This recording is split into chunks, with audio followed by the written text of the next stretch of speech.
What we do in the fire service is we need to practice our skills on a continuing basis.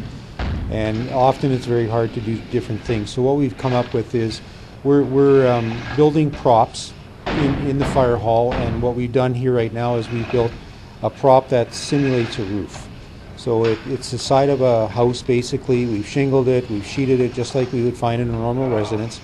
And what this does is it allows us to train our people to use rescue saws and things like that to actually physically get on the roof surface, cut holes into the asphalt, the decking and that, remove those openings to let the heat and hot gases and the smoke out. So it's more of a real life scenario than just trying to make, practice and pretend what we're doing. We can actually physically do it on the same types of structures that we would be faced with in a fire.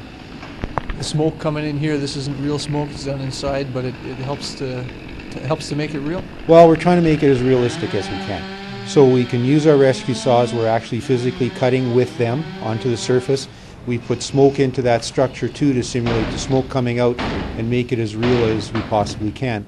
And we've also, inside of the structure that we built, you can't see it, but we've put drywall in there to simulate the ceiling in a residence too, because not only do we have to cut the roof and make an opening there, but we have to penetrate the drywall ceiling in order to allow the gases and the smoke to get out. This is something that's not a one-time use. It looks like it can be used over and over again. Right, and we've used it now for the last 2 sessions, and we'll continue to use it for a few more now, and then we may tuck it away for a while and then bring it out and use it later. And this is one of many props that we're using too, and we continually kind of cycle through them, and we need to keep our skills up, like I said before, so it gives us an opportunity to do that. Is this using something like this as opposed to maybe a burn building or something like, maybe a real structure? Is there a safety factor here? Is there a benefit to that? The reason we're doing it the way we are right now is we don't have a burn facility. We've been working on that for a number of years. We're always looking for a structure that we could move to a facility in town and use it the same way that we're using this roof simulation that we have. And ideally that would be a better facility, but at this point we don't have it.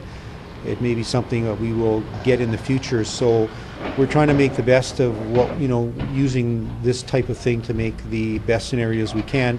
And until we get that permanent structure, which would be ideal, we'll continue on with these props that we're making.